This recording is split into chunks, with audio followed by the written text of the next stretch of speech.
Então não bastassem esses problemas, né, entre eles o que nós falamos semana passada, quando a igreja tolerava e aceitava um homem que estava vivendo um caso de adultério com a esposa do seu pai. Né, e aquilo foi algo assim que Paulo repreende a igreja veementemente, diz, olha, isso é inaceitável dentro do corpo de Cristo, a decisão já está tomada, esse homem tem que ser expulso da comunhão, e vocês devem ter força e fé e agir da maneira que deve ser certa. E algo que chama a minha atenção, e chamou muito a minha atenção ao ler aquele texto, foi quando Paulo fala assim, o orgulho de vocês é estranho. Como assim o orgulho? O orgulho que eles tinham por terem aceito aquela situação. Porque a igreja em Corinto recebeu aquilo. O homem vivendo em adultério com a mulher do seu pai, e a igreja simplesmente pensava assim, olha como nós somos tolerantes, olha como nós somos amorosos, olha como nós somos bondosos, e dentro do nosso cristianismo nós conseguimos abraçar todo tipo de amor, até mesmo este aqui em que um homem está vivendo com a mulher do seu pai. E Paulo diz assim, não, isso é abominável, isso é inaceitável dentro da igreja do Senhor, e já está decidido, coloquem esse homem para fora. E aí ele continua, algumas outras questões que nós veremos essa manhã, uma delas é que Paulo fica assustado ao perceber que os irmãos dentro da igreja estavam processando uns aos outros. A igreja ali dentro da... Então, isso já era parte dessa divisão, possivelmente. Eles estavam processando uns aos outros, levando uns aos outros aos tribunais, que Paulo chama aos tribunais pagãos. E nós vamos ver esse primeiro ponto, então, ao nós lermos ali 1 Coríntios capítulo 6, versos 1 e 2, fala assim, se algum de vocês tem queixa contra outro irmão, como ousa apresentar a causa para ser julgada pelos ímpios? Em vez de levá-las aos santos, vocês não sabem que os santos hão de julgar o mundo? Se vocês hão de julgar o mundo, acaso não são capazes de julgar as causas de menor importância? Então Paulo, ele chama a atenção da igreja, ele fala assim, pessoal, vem cá, que história é essa? Por que vocês estão levando as causas de vocês, os conflitos entre vocês, aos tribunais dos ímpios, dos pagãos? Você pode ver que isso gera uma grande indignação no coração de Paulo, ele fica frustrado com eles. Como assim? Que atitude é essa? O que está acontecendo entre vocês? Ele diz assim, vocês deveriam estar resolvendo os seus próprios problemas, dentro da igreja, dentro do corpo de Cristo, conflitos entre irmãos. Já que na igreja, Paulo vai dar essa legalidade, a capacidade e a legalidade espiritual para que vocês ajam como mediadores uns com os outros. Líderes dentro da igreja que sejam capazes de julgar as causas entre vocês. Paulo se assusta quando ele vê a quantidade de processo acontecendo dentro da igreja.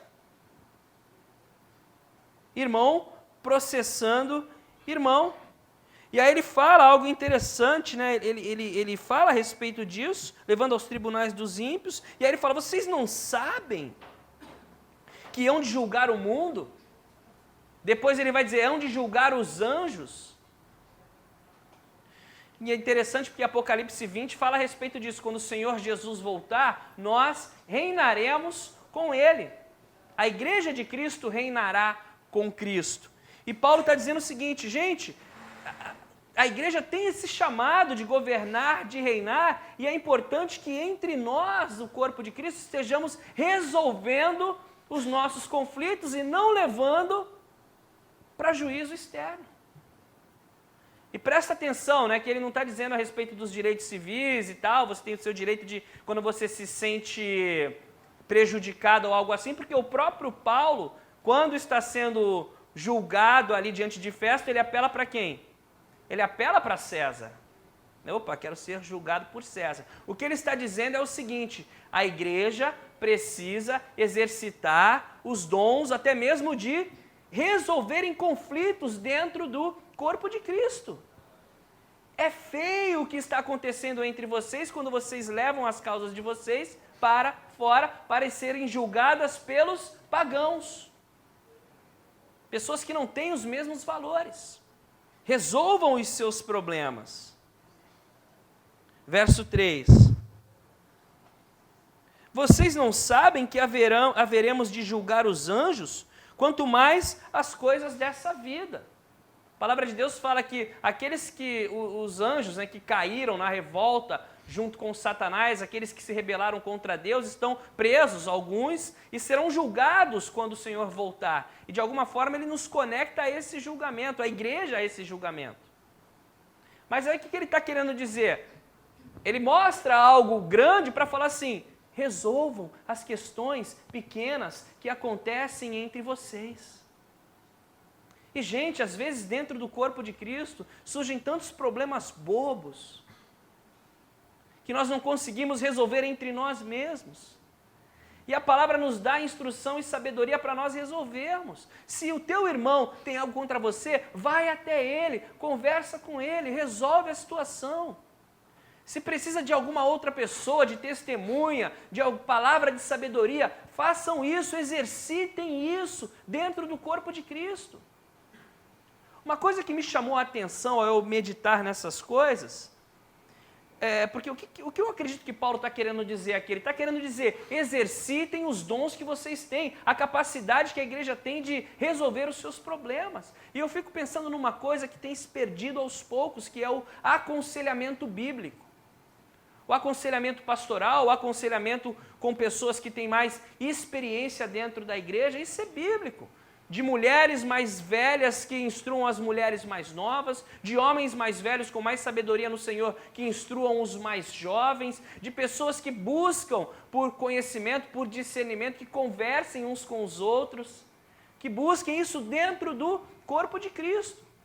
E eu estava pensando nessas coisas, porque nós temos muitas pessoas aqui que têm um único Senhor, o Senhor Jesus, que tem a palavra de Deus como autoridade, que seguem as Escrituras Sagradas como autoridade, mas que ainda assim têm diferentes histórias, né? Diferentes formações, diferentes capacidades. E imagina se nós estivéssemos ajudando mais, influenciando mais as vidas uns dos outros, com a nossa capacidade, com a nossa formação, com aquilo que o Senhor permitiu que sejamos, com as nossas habilidades, nós estaríamos resolvendo muitos dos nossos problemas e conflitos. Tudo que é necessário é o quê? Um coração desejoso, é a guarda baixa. A verdade é que nós não precisamos vencer conflitos, nós precisamos resolvê-los. Porque às vezes você vence uma batalha, mas você perde a pessoa, você perde o amigo, você perde o irmão, e aí todo mundo perde. Todo mundo perde. Agora, quem ganha um amigo, quem resolve uma situação, ganha um irmão, ganha um amigo, porque aquilo gera confiança, aquilo gera proximidade, aquilo gera verdade. E é isso que nós precisamos. A igreja de Cristo precisa viver como a igreja de Cristo. A igreja de Cristo é um órgão vivo. Vivo. Nós não podemos apenas chegar e sair, ouvir a mensagem e partir. Não, nós temos que viver a fé cristã. Dia após dia, um com o outro, encorajando, fortalecendo, desafiando. A palavra de Deus diz, esse é o versículo dos homens, assim como o ferro afia o ferro, um irmão afia o seu próprio irmão. Um afiando o outro, um encorajando o outro, um desafiando o outro, um fortalecendo o outro, um segurando o outro, um levantando a cabeça do outro. Isso é bonito. Mas o que estava acontecendo dentro da igreja ali em Coríntio era o contrário. Eles estavam processando um ao outro, atacando um ao outro, frustrados um com o outro, mordendo e destruindo uns aos outros. E Paulo fica assustado quando ele vê aquilo. Ele fica assustado. E aí ele fala assim no verso 4, portanto, se vocês têm questões relativas às coisas dessa vida, designem para juízes os que são da igreja, mesmo que sejam os menos importantes. Que ele está querendo dizer assim, que mesmo o menos importante na igreja tem capacidade e sinceridade, e verdade, retidão e conhecimento para ajudar a resolver os conflitos do dia a dia que surgem entre vocês. Nos meus olhos, o que ele está querendo dizer? Gente, é coisa muito boba que vocês estão permitindo que se torne algo grande, uma barreira entre vocês. Você já ouviu dizer que uma raiz de amargura se torna mais tarde uma árvore? Se torna mais tarde um muro? Se torna mais tarde uma barreira que é quase que impossível de se transpor? Nós temos que ter muito cuidado. Nós não brincamos de igreja, nós vivemos a igreja, nós vivemos o reino dos céus. Ou você crê que a palavra de Deus é verdadeira, ou você não acredita. Mas nós estamos aqui porque nós acreditamos, nós cremos, e nós queremos vivê-la, colocar em prática. E o Senhor tem feito isso nas nossas vidas. Louvado seja o nome do Senhor. E aí ele fala assim, digo isso para envergonhá-los, no verso 5. Acaso não há entre vocês alguém suficientemente sábio para julgar uma causa entre os irmãos? Vem cá, nessa igreja aí toda, não tem alguém que seja suficientemente sábio? 1, 2, 3, 4, 5 pessoas aí que tenham a capacidade para conversar, discernir, julgar e ajudar cada um de vocês a resolverem os seus conflitos? É engraçado que ele fala assim, eu falo isso para envergonhá-los. Claro que há. Mas lembra o que nós temos visto desde o começo? Os coríntios não estavam se alimentando com o alimento espiritual verdadeiro, a palavra de Deus. Eles estavam satisfeitos, mas satisfeitos de porcaria. Estavam comendo qualquer coisa espiritual.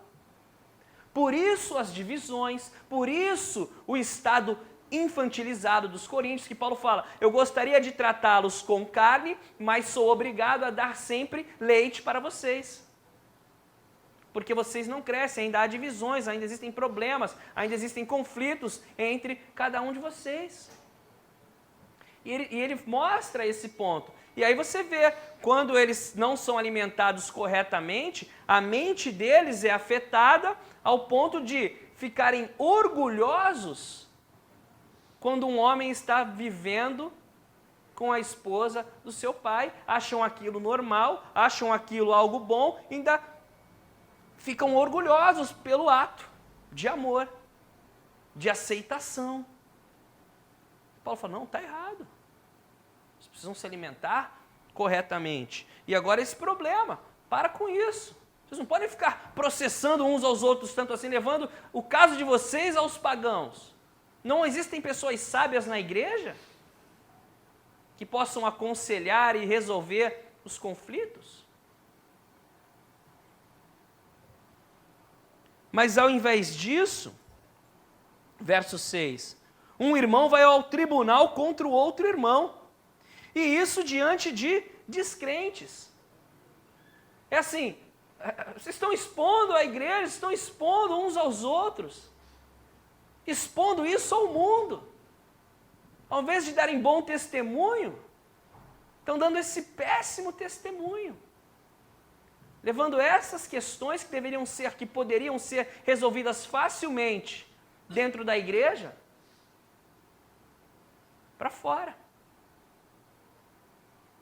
Novamente, eu acho que todos nós entendemos aqui, a questão não é a questão da justiça em si, é a questão de que eram pequenas coisas, que ao invés de resolverem, eles não resolveram e aquilo crescia, eles expunham aquilo, e o testemunho, tanto que ele fala assim, olha, ouve-se por todos os lados o que está acontecendo entre vocês, na questão do relacionamento lá que Paulo condena. Todo mundo falando a respeito. Todo mundo falando a respeito do que está acontecendo com vocês também na questão dos processos aí.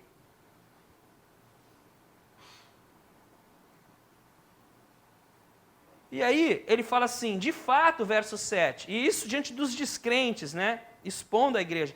E é o verso 7, o fato de haver litígios entre vocês já significa uma completa derrota. O fato de dentro do corpo de Cristo, que supostamente seriam pessoas da verdade, do amor, da retidão, do respeito, o fato que no meio dessas pessoas há litígio, já é uma grande derrota, ele fala. Nem deveria acontecer esse tipo de coisa entre o corpo de Cristo. Só esse fato já é uma grande derrota. E aí ele fala uma coisa que chamou muito a minha atenção. E eu acho que é muito individual para cada um de nós também. Ele fala assim, por que não preferem sofrer o prejuízo? Por que não preferem sofrer a injustiça? Isso chamou muito a minha atenção quando eu li isso. Paulo fala assim, gente, vamos lá, digamos que, assim, o fato de haver o litígio é uma grande derrota. Mas, já que há, vamos ao outro lado. O outro lado, aquele que foi maltratado, aquele que se sente prejudicado, por que não sofrer a derrota? Por que não sofrer o prejuízo ou a injustiça?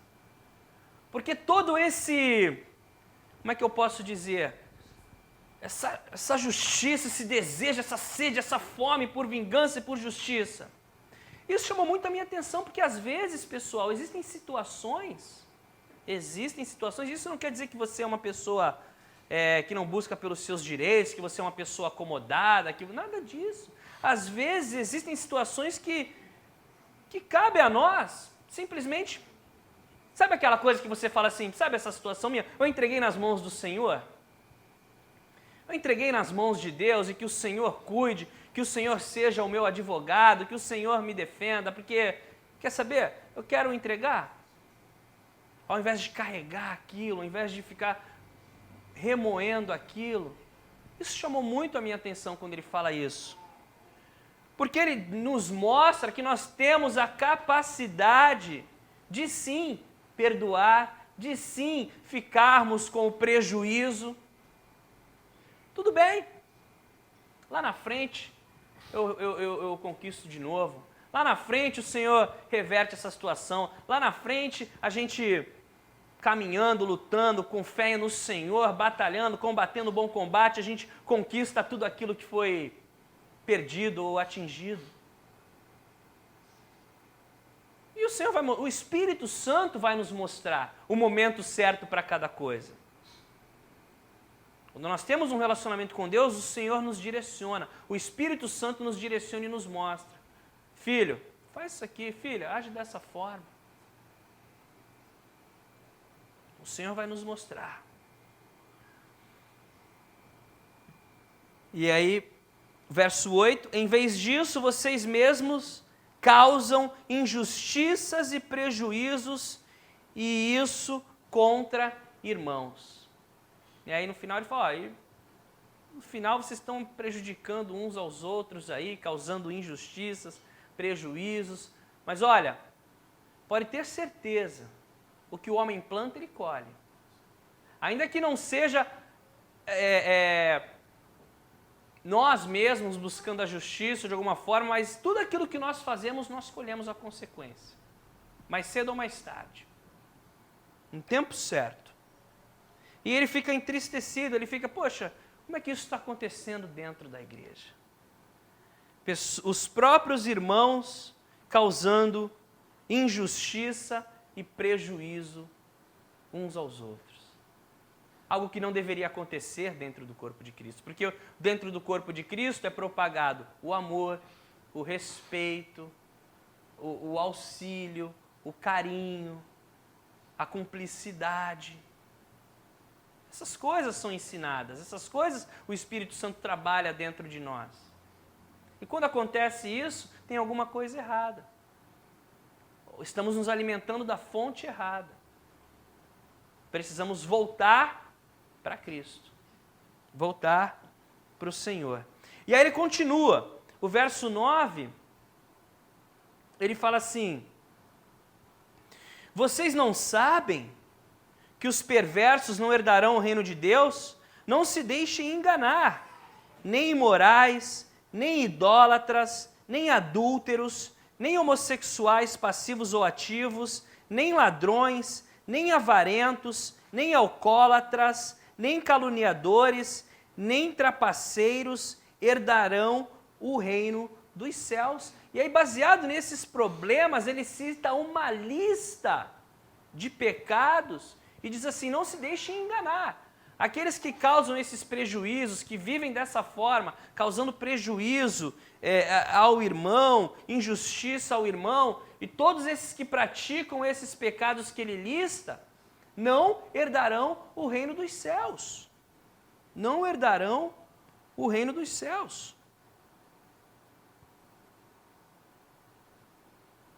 E quando nós lemos isso aqui tudo, um dos pecados que chama a nossa atenção é sempre o pecado da homossexualidade, que é uma coisa que é muito comum na nossa sociedade, sempre foi, e é algo que está em pauta hoje em dia. Nós lemos tudo aqui, e tem um que a gente fica até, opa! E nós precisamos tratar com muito respeito, com muita sabedoria, com muito discernimento, tudo isso. Tudo isso. Hoje, há um grande clamor, mesmo dentro da igreja, para que seja ampliado o caminho para a vida eterna.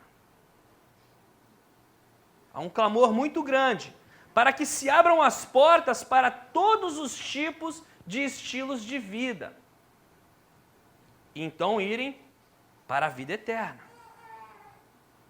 Para que tudo seja tolerado, todos os tipos de família, pois todos querem buscar a Deus, todos buscamos um mesmo Deus.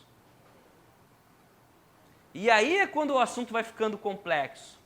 Aí é quando a questão vai sendo muito difícil de tratar e precisamos ter muito cuidado quando falamos sobre essas coisas. Por exemplo, a questão da homossexualidade mesmo. Eu não vou trazer nenhum versículo aqui, nada disso, mas nós sabemos que todo tipo de relação sexual fora do casamento criado por Deus, a relação entre um homem e uma mulher dentro do matrimônio é pecado.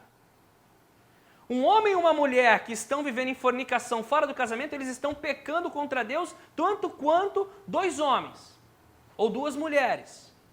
Ou alguém que está cometendo adultério, ou qualquer que seja o pecado fora do leito matrimonial. O leito matrimonial é sem mácula. Fora disso, é pecado. Mas ninguém, quando vê, por exemplo, um casal, um homem e uma mulher que estão vivendo em fornicação, ninguém fica com raiva e quer bater, quer apedrejar, quer matar. Então não pode ser assim também quando alguém vê um casal homossexual. É um pecado. A sensação deveria ser a mesma para nós cristãos. Você não pode ficar com raiva, frustrado. Não. A pessoa está cometendo um pecado. Deve ser tratada como nós tratamos todos aqueles que estão cometendo pecado. O que nós não podemos fazer é chamar o mal de bem e o bem de mal. É dizer assim, não, tudo bem. É fazer como os coríntios estavam fazendo com aquela relação e dizer assim, pô, tudo bem o cara ficar com a mulher do pai dele, porque eles têm um amor muito grande uns pelos outros, um pelo outro. Ele fala, não. Eu estava lendo num comentário até algo interessante também. Por exemplo, você tem um casal que está vivendo em fornicação, um homem e uma mulher. Você consegue até se aproximar e aconselhar e falar do evangelho, e eles se convertem, e eles se casam diante de Deus, eles acertam a vida diante de Deus e passam. Mas um casal que vive na prática homossexual é impossível. Como é que eles vão acertar a relação diante de Deus? Não tem como.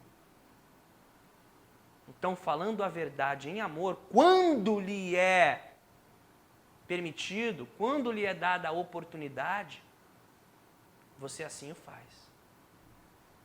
Você assim o faz. Eu tive uma experiência, já contei para vocês algumas vezes, quando eu morava no bairro de Fátima, ali tem uma igreja da comunidade LGBT. E eu falei, pô, vou entrar nessa igreja e vou conhecer. Eu entrei, fui muito bem recebido. Você olha, você vê, as pessoas estavam, foi bem durante o louvor, louvando, chorando. Parecia qualquer outra igreja, parecia gente aqui no nosso louvor. E aí eu fiquei de pé ali, olhando aquilo e meditando, e aí eu comecei a pensar assim, Senhor, quer saber? Eu sou um baita de um pecador. Por que o Senhor vai me aceitar e não vai aceitar eles? Por que o Senhor vai me receber? Eu peco, aí eu chego lá, eu choro, eu peço perdão e não vai receber eles. Aí na hora o Espírito Santo me revelou uma coisa, me mostrou algo, ele disse assim, o Espírito Santo falou no meu coração, Alexandre, aí que está o ponto. Você se arrepende do seu pecado. Reconhece que é errado, se arrepende do seu pecado e você volta para mim. Mas quando estão querendo dizer que essa relação é a que vai ser, é a correta e é assim que Deus deve aceitar, aí não há arrependimento. Esse é o grande problema. E aí rapidamente eu já entendi a situação. Rapidamente eu já entendi a situação. E ele dá essa lista. Nem ladrões, nem avarentos, nem alcoólatras, nem caluniadores, nem trapaceiros, nem idólatras, nem adúlteros, nem homossexuais herdarão o reino dos céus. Eu tenho um amigo, pastor Jonah Lee. Ele é pastor da Calvary Chapel em Seul. Eu o conheci no ano de 2002. E ele era dono das duas maiores boates LGBT de Seul. Dono das duas maiores boates de Seul. E ele se converteu, se arrependeu do seu pecado, foi transformado pelo Espírito Santo.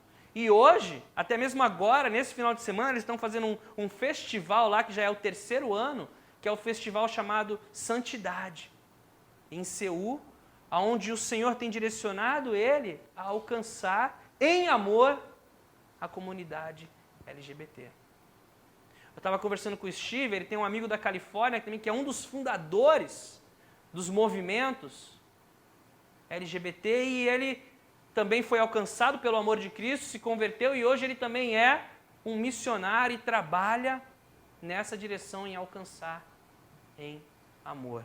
Por que eu estou dizendo isso? Porque olha o que ele fala no verso 11. Porque assim foram alguns de vocês. Quando ele dá toda essa lista, ele fala, muitos de vocês aqui da igreja dos Coríntios eram assim, mas foram lavados, santificados, justificados no nome do Senhor Jesus Cristo e no Espírito de nosso Deus. Há espaço e oportunidade para o arrependimento, recebermos o sangue de Cristo que nos lava de todo pecado, ainda que os nossos pecados eram vermelhos, escarlate, o sangue de Cristo nos torna alvos como a neve, ele nos santifica e nos justifica diante de Deus. Essa é a obra do Senhor. Outrora, todos nós éramos pecadores, estávamos mortos nas nossas transgressões e pecados, sejam elas quais forem. Mas um dia nós conhecemos a Cristo. Um dia nós pedimos perdão pelos nossos pecados. Um dia nós recebemos o sangue de Cristo que nos lava. Isso significa que nós nunca mais vamos pecar? Não. Enquanto estivermos aqui, há essa luta entre a carne e o espírito. Mas nós não permanecemos no pecado. Nós não vivemos o estilo de vida do pecado. Podemos até tropeçar. Mas aí nós vamos, pedimos perdão e voltamos a caminhar com o Senhor. Essa é a caminhada. O Senhor Jesus, quando Ele veio ao mundo, Ele disse assim, o são não precisa de médico, eu vim para os enfermos. Eu vim para os enfermos. Mas Paulo está chamando a atenção da igreja em Corinto. Gente, vocês foram lavados, vocês foram santificados, vocês foram regenerados. Vocês não podem mais viver nesse estilo de vida. Essas coisas que estão acontecendo dentro da igreja são inaceitáveis, vocês não pertencem mais a essa vida. Vocês são nova criatura em Cristo Jesus. E é interessante, nós temos que entender, porque a igreja ali em Corinto, formada por pessoas que, na sua grande maioria, né, vinham dessa tradição grega. Então tudo era lícito. Muita coisa para nós também aqui, antes de conhecermos a Cristo. Muitos de nós, a única coisa que nós achávamos que era pecado era matar e roubar. O resto, tudo bem. Desde que eu não mate, que eu não roube. Mas aí quando você começa a crescer num relacionamento com o Senhor, você começa a perceber, opa, certas coisas são pecados, certas coisas entristecem o Espírito Santo de Deus. Às vezes você até poderia achar que, uma mentira por uma justa causa, por um bom objetivo, era válido. Aí quando você cresce em maturidade com Deus, você descobre que o pai da mentira é Satanás, que a mentira veio do diabo, que a mentira é pecado. Aí você começa a se libertar dessas coisas. Que parecem inofensivas, porque a gente pensa, não há nada de tão ruim assim. Mas com a maturidade espiritual, com o crescimento cristão, o Senhor vai nos santificando, vai trabalhando nas nossas vidas e nós vamos aprendendo cada uma dessas coisas. Porque o Espírito Santo de Deus habita em nós.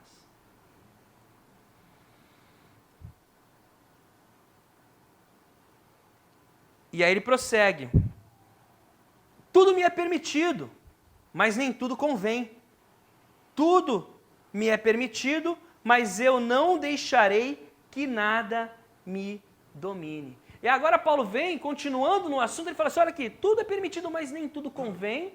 Tudo é permitido, mas não deixarei que nada me domine. Você já deve ter dito isso, ouvido isso. E é incrível, eu acredito que quando ele está falando aqui, é muito ligado ao que ele fala em Colossenses, quanto ao que comer, quanto ao que vestir, quanto ao onde ir.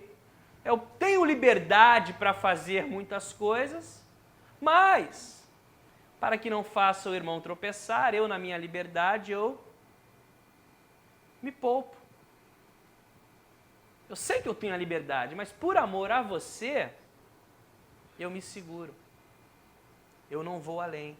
Quando ele fala tudo é permitido, não pensem que ele está dizendo tudo, porque ele acabou de dar uma lista de coisas que não são permitidas, que são pecado. Então, tudo, mas nem tudo. Ele está querendo dizer, olha gente, não se prendam quanto ao que comer, quanto ao que vestir, quanto ao dia certo de adorar a Deus. Não permitam que nada aprisione vocês. Nós fomos libertos em Cristo. E se formos aprisionados por alguma coisa, voltamos a ser escravos. A verdade nos liberta, Jesus nos liberta. O Evangelho. O que estava acontecendo aqui na igreja é que os coríntios estavam usando a liberdade deles em Cristo para viverem coisas que não eram lícitas. Isso fica claro quando nós vamos ver nos versículos seguintes, quando ele fala assim, gente, no verso 16, por exemplo, vocês não sabem que aquele que se une a uma prostituta é um corpo com ela? Ele chama atenção aqui porque dentro da igreja, usando essa liberdade de que todas as coisas são lícitas, eles estavam já começando a se envolver com prostituição, se envolver com coisas assim que não poderiam. Interessante, voltando ao assunto, culturalmente falando, na Grécia, era algo normal da cultura. A liberdade sexual. Ali em Corinto, estava o templo de Afrodite, o templo das 1000 prostitutas, onde a prostituição era visto como algo religioso. Então, na cabeça deles, naquela história, a prostituição era algo assim que, de certo modo, até permitido, culturalmente aceito, religioso para alguns até. Mas Paulo está falando, não para quem está em Cristo. Para quem está em Cristo, nós vivemos debaixo de algo maior do que a cultura da cidade ou da região ou do país. E aí olha o que ele fala no verso 13. Os alimentos foram feitos para o estômago, e o estômago para os alimentos, mas Deus destruirá ambos. O corpo, porém, não é para a imoralidade, mas para o Senhor, e o Senhor para o corpo. Por seu poder, Deus ressuscitou o Senhor e também nos ressuscitará. E ele fala isso aqui que parece meio confuso, mas faz muito sentido. Ele fala assim, olha, o apetite físico é diferente do apetite sexual. E olha o que ele quer dizer aqui. Os alimentos, que eles diziam, os alimentos foram feitos para o estômago. Então, se o meu corpo quer comida, eu vou e alimento o meu corpo. Porque a comida foi feita para o estômago e vice-versa. Utilizando a mesma lógica, se o meu corpo quer sexo, se o meu corpo tem esse desejo sexual, eu vou lá e utilizo os serviços de uma prostituta. Eu vou lá e, de alguma forma, tento satisfazer a fome do meu corpo, da minha carne. Ou com alguém que esteja disponível, alguma coisa, alguma pessoa, e aí vem um estupro, vem qualquer que seja essa situação ilícita, sexual. E aí Paulo fala. O corpo, porém, essa lógica não funciona com o corpo. Porque o corpo, porém, não é para a imoralidade. O corpo não foi criado como o estômago para o alimento. O corpo não é para a imoralidade sexual. O corpo é para o Senhor. E o Senhor para o corpo. E é interessante porque no corpo, quando Deus forma o homem e a mulher, você percebe claramente que há espaço aí para o sexo, para o casamento. Mas o teu corpo não foi criado para a imoralidade.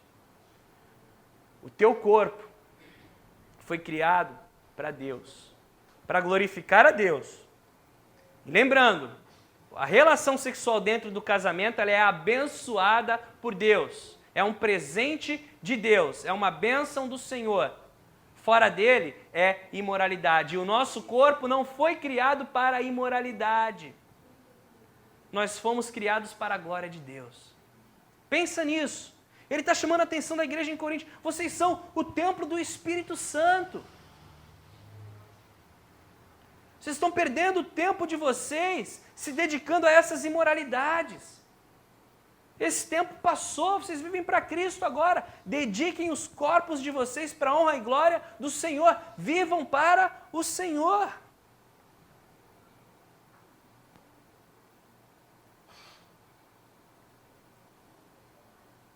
Interessante que Marcos 12, 25 fala assim: quando os mortos ressuscitam, não se casam e não são dados em casamento, mas são como os anjos no céu. Fiquei pensando nisso, como é que vai ser, né, no céu?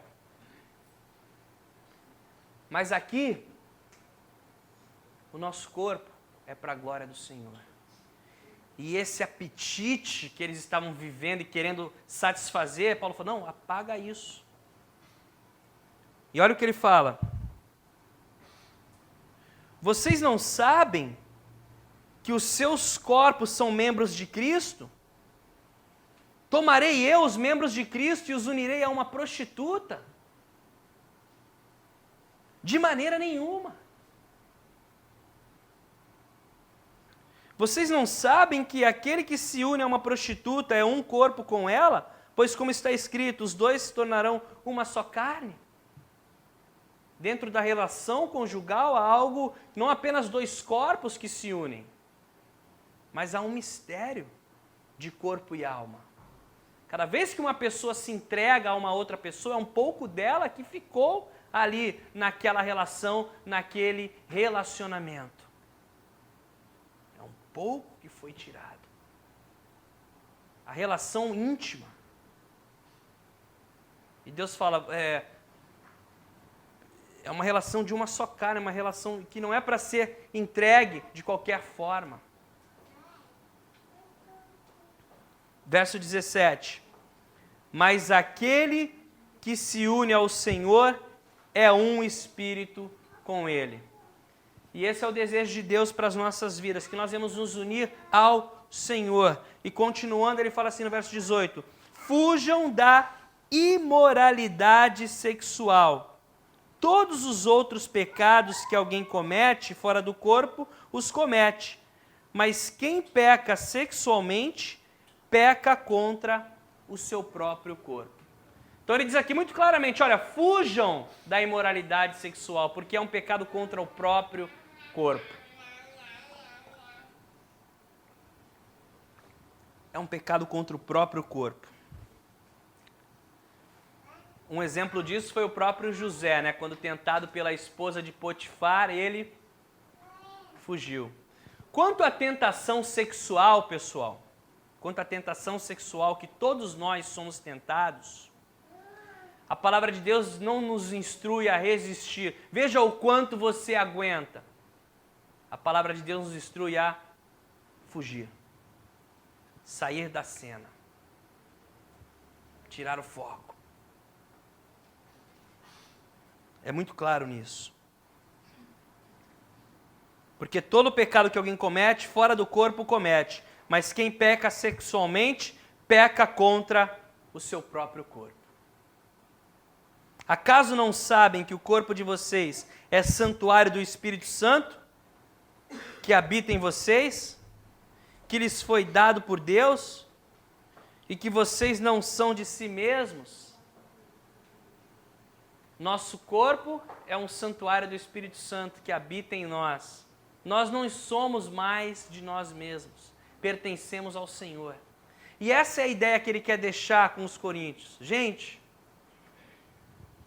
os corpos de vocês, os dons e os talentos que vocês têm, tudo que vocês têm é para agradar e glorificar o Senhor. Você é templo do Espírito Santo, você pertence ao Senhor, o Espírito Santo habita em você. E aonde o Espírito Santo habita, ele quer que haja o quê? Pureza, santidade, algo limpo. Contrário do que eles estavam fazendo. Eles achavam assim, se eu estou com fome, eu vou e como. Se eu estou com um impulso sexual, eu vou e resolvo a situação da forma que der. E não era assim. Porque o corpo não foi feito para isso. O corpo foi feito para glorificar a Deus. Vocês foram comprados por alto preço. Portanto, glorifiquem a Deus com o seu próprio corpo. É incrível, né? Quando a palavra de Deus diz assim, não foram com coisas corruptíveis como o ouro e a prata que vocês foram comprados e tirados da maneira vã de viver, mas sim pelo precioso sangue de Cristo. E entendendo isso, a mensagem para todos nós é: glorifiquem a Deus com o seu próprio corpo, com as suas atitudes, com as suas palavras, com os seus gestos de amor, que é o contrário do que eles estavam fazendo. Eles estavam gerando dano, criando dano uns aos outros. Que ele fala assim, gente, o próprio fato de haver litígio entre vocês já é uma grande derrota. Vamos usar os nossos corpos para a honra e glória do Senhor, para Deus. E é isso que o Senhor quer de nós. Eu acho que essa é a oração que nós devemos fazer nesse momento. Senhor, meus dons, os meus talentos, a minha vida são para te servir. Eu dedico a Ti. Se há algo que eu tenho feito de errado, algum caminho torto que eu tenho seguido, eu me arrependo, eu peço perdão e que o Senhor me lave, me purifique e me ajude a continuar na caminhada. Porque é isso, pessoal. Nós temos uma caminhada aí para seguir. Pessoas ao nosso redor estão perecendo. Esses dias, terminando aqui, pedi para o Juninho já voltar para cá, eu estava lá em casa, no prédio, andando com o Hurley, meu cachorro, e um amigo meu me chamou e falou: e aí, cara, como é que você tá? Tudo bem? Eu falei: pô, cara, vou te falar, em casa tá tudo bem, a família tá bem, as crianças estão bem, mas eu tô meio triste, tô meio desanimado. E aí eu tenho visto assim as pessoas, sabe, principalmente ali eu passo muito pelo Jacaré. E normalmente eu não fico, nem ligo, eu vejo a galera ali caída no chão e eu não acostumo. Mas naquela semana eu fiquei muito tocado, fiquei muito, sabe, eu fiquei sensibilizado com aquelas pessoas ali. Todas as moças que eu vi estavam grávidas.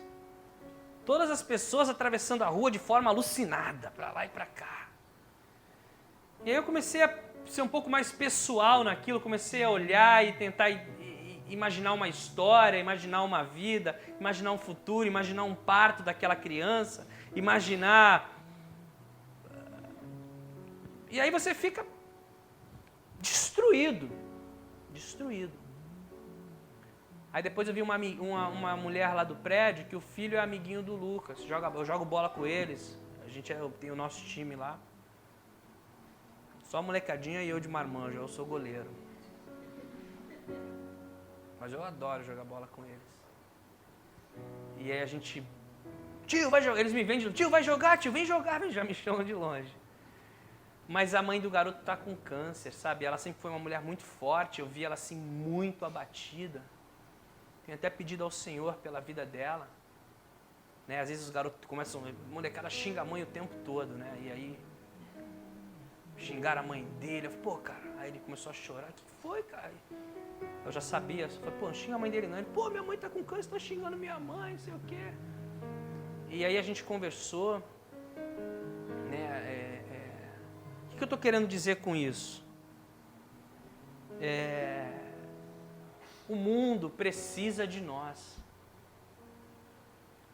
Nós não podemos perder tempo usando os nossos corpos, os nossos dons, os nossos talentos para coisas que vão perecer. Se o Senhor te deu dons, te deu capacidade, te deu talento, tem te dado saúde, vigor, use para a honra e glória dele, porque você foi comprado por um alto preço. O corpo não é para imoralidade, o corpo não é para desperdiçar com coisas fúteis e inúteis. O teu corpo é para ser usado para a honra e glória de Deus. Peça ajuda ao Senhor. Eu vou te falar, a verdadeira alegria, a verdadeira paz, o verdadeiro sentimento de satisfação vai estar aí. Quando você começa a servir, quando você começa a viver de forma íntima com o Senhor, relacionamento com Deus. Esses dias eu recebi um vídeo,